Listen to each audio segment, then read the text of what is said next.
আসসালামু আলাইকুম ওয়া রাহমাতুল্লাহি ওয়া বারাকাতুহু। আউযু বিল্লাহি মিনাশ শাইতানির রাজীম। ওয়া ইয়াকাদুল্লাযীনা কাফারু লিয়ুযলিকুনাকা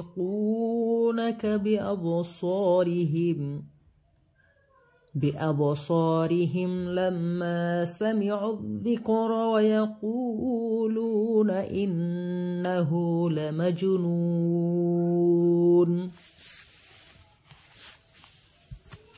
সমস্ত প্রশংসা সেই মহান রব্বুল আলামিনের জন্য,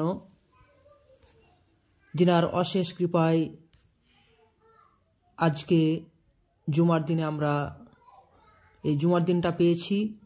তারই বারগাহে প্রশংসা জ্ঞাপন করি, আলহামদুলিল্লাহ। আজকে যে বিষয়টি আলোচনা করার চেষ্টা করব সেটা হচ্ছে বদনজর। বদনজর সম্পর্কে মহান আল্লাহ সূরা কলামে বলছেন যে ওয়াইয়াকাদুল্লাযীনা কাফারু লিয়ুযলিকুনাকা বিআবসারিহিম লাম্মা সামিউয যিকরা ওয়া ইয়াকুলুনা ইন্নাহু লামাজনুন।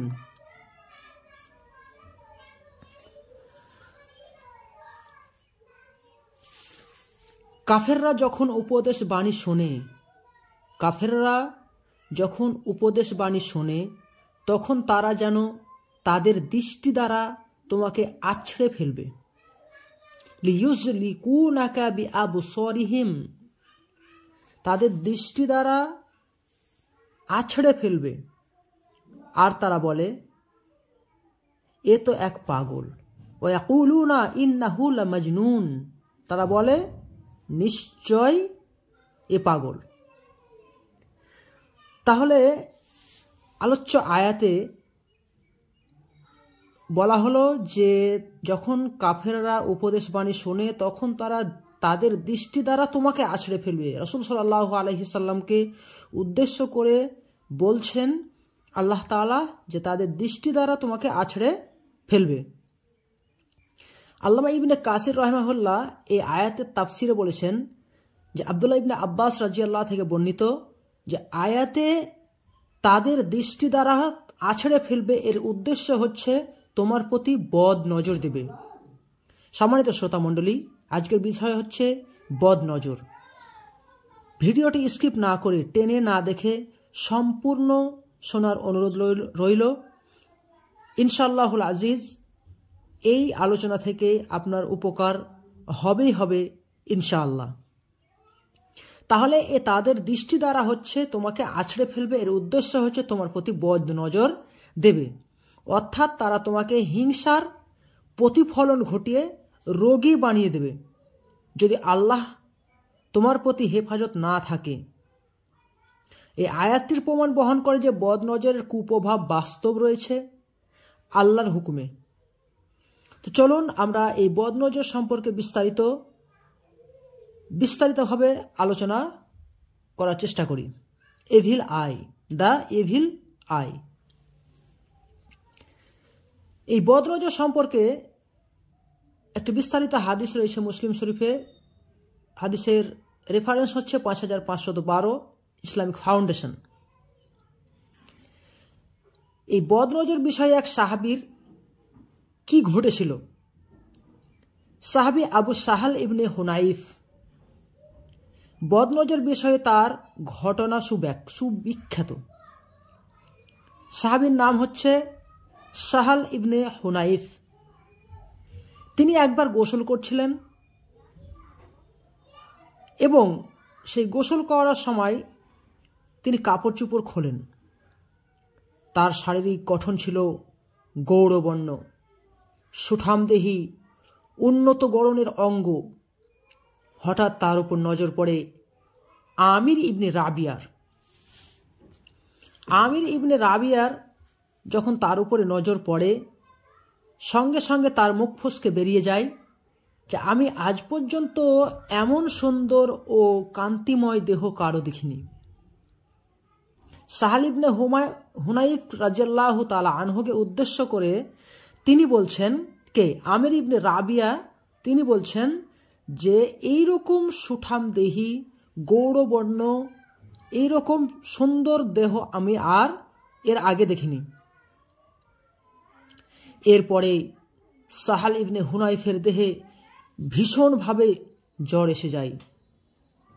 রাসূল সাল্লাল্লাহু আলাইহি সাল্লাম এই সংবাদ পেয়ে আমির ইবনে রাবিয়াকে আদেশ দেন সে যেন অজু করে, অজুর পানি থেকে কিছু অংশ পাত্রে রাখে, তারপর তা যেন সাহাল ইবনে হুনাইফের দেহে ঢেলে দেয়। আদেশ মোতাবেক কাজ করা হলো। সাহাল ইবনে হুনাইফ রাদিয়াল্লাহু তাআলা আনহু এই বদ নজর থেকে রক্ষা পেলেন। তিনার গায়ে যে জ্বর, সে জ্বর চলে গেল এবং তিনি সম্পূর্ণভাবে সুস্থ হয়ে গেলেন। এই ঘটনায় মহানবী সাল্লাল্লাহু আলাইহি সাল্লাম আমির ইবনে রাবিয়াকে সতর্ক করে দিয়েছেন। তিনি বলেছেন, তোমাদের কেউ নিজের ভাইকে কেন হত্যা করতে চায়? তোমার দৃষ্টি যখন তার দেহে সুন্দর প্রতিভাত হয়েছিল তখন তুমি তার জন্য বরকতের দোয়া করলে না কেন? মনে রাখো, বদ নজর লেগে যাওয়া সত্য। এই হাদিসটি ইমাম মালিক তিনার গ্রন্থে মুয়াত্তা ইমাম মালিক এই গ্রন্থে 1714 নম্বরে এই হাদিসটি উল্লেখ করেছেন।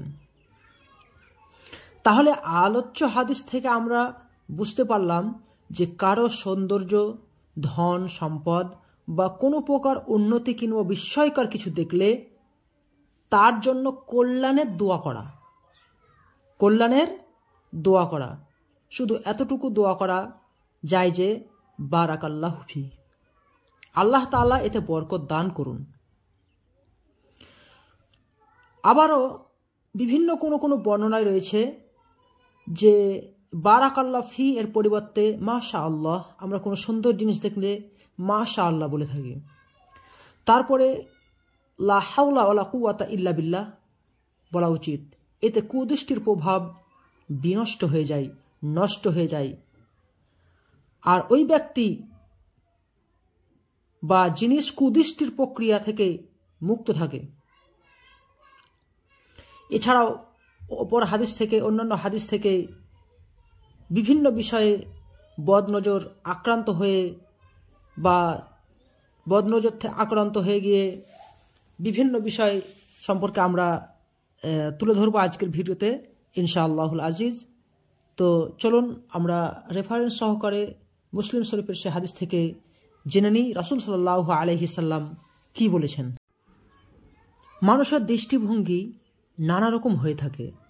কেউ ভালো নজরে দেখে আর কেউ হিংসাত্মক দৃষ্টিতে তাকায়। অনেক সময় দেখা যায় ভালো কোনো জিনিসের প্রতি মানুষের বদনজর লেগে যায়, খারাপ নজর লেগে যায়। নজরকৃত ব্যক্তি বা জিনিস ক্ষতি বা অনিষ্টের সম্মুখীন হয়। বদনজরকে কুদৃষ্টি বা অশুভ দৃষ্টিও বলা হয়। বদনজরের এই প্রভাব প্রতিক্রিয়া নিতান্ত সত্য। ইমাম কুরতুবী রাহিমাহুল্লাহ লিখেছেন, আহলে সুন্নাত ওয়াল জামাতের শীর্ষস্থানীয় আলেমরা এই বিষয়ে একমত যে চোখ লাগা এবং এর মাধ্যমে ক্ষতি সাধিত হওয়া প্রমাণিত সত্য। চলুন রাসূল সাল্লাল্লাহু আলাইহি সাল্লাম এই বিষয়ে কি বলেছেন। আন আবি হুরায়রা রাদিয়াল্লাহু আনহু قال আন আবি হুরায়রা আনি রাসূলুল্লাহ সাল্লাল্লাহু আলাইহি সাল্লাম فذكر أحاديث منهما وقال رسول الله صلى الله عليه وسلم العين الحق। আবু হুরায়রা রাদিয়াল্লাহু তাআলা আনহু রাসূল সাল্লাল্লাহু আলাইহি সাল্লাম থেকে আমাদের কাছে রিওয়ায়াত করেছেন।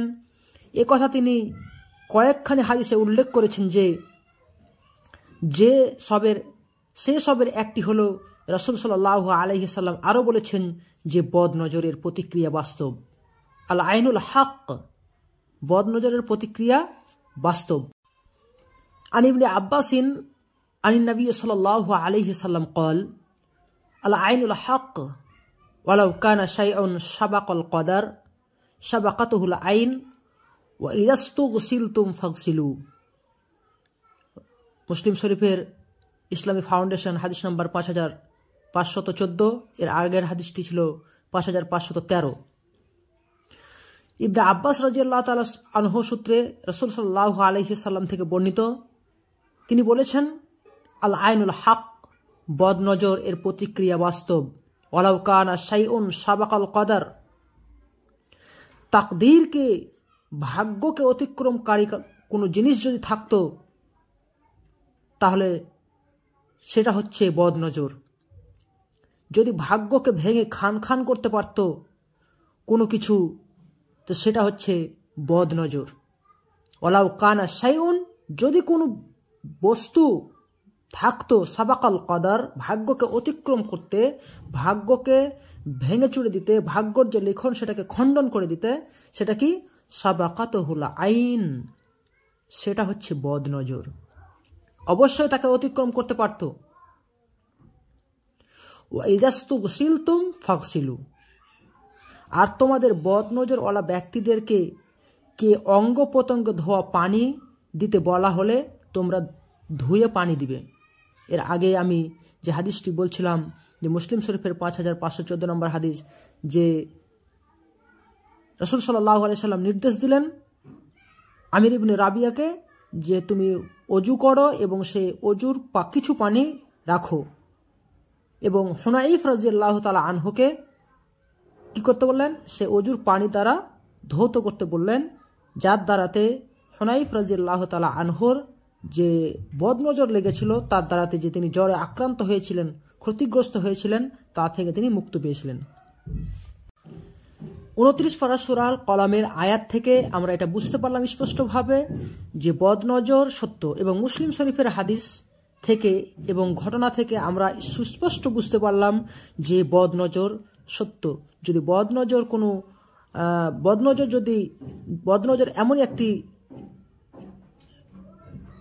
বিষয় যেটা যদি ভাগ্যকে কোনো কিছু অতিক্রম করতে পারত, সেটা হচ্ছে বদনজর। রাসূল সাল্লাল্লাহু আলাইহি সাল্লামের বাণী। রাসূল সাল্লাল্লাহু আলাইহি সাল্লামকে এই বদনজর থেকে রক্ষা পাওয়ার জন্য রাসূল সাল্লাল্লাহু আলাইহি সাল্লাম কি নির্দেশ দিয়েছেন? রাসূল সাল্লাল্লাহু আলাইহি সাল্লামকে একবার জিবরাইল আলাইহিস সালাম ফুঁক দিয়েছিলেন কি দোয়া পড়ে, অর্থাৎ বদনজর লেগে গেলে আমাদের করণীয়টা কি, বদনজর লেগে গেলে আমরা কি দোয়া পাঠ করব।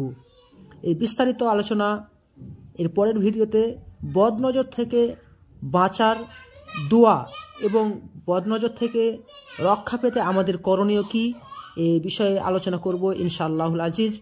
সঙ্গে থাকবেন। পরিশেষে আল্লাহ তাআলার কাছে দোয়া করি, আল্লাহ তাআলা আমাদেরকে যেন বদ নজর থেকে হেফাজত করেন, আর আমাদের যখন দৃষ্টি কারোর উপর পতিত হবে আমরা যেন তার জন্য দোয়া করি, বারাকাল্লাহু ফি, অথবা মাশাআল্লাহ, অথবা লা হাওলা ওয়ালা কুওয়াতা ইল্লা বিল্লাহ। বদনজর কত মারাত্মক ঘটনা। আমার জীবনে একটা ঘটনা ঘটেছিল, যেটা আলোচনা আমি এই ভিডিওতে করতে চাইছি না, কারণ ভিডিওটি লম্বা হয়ে যাচ্ছে।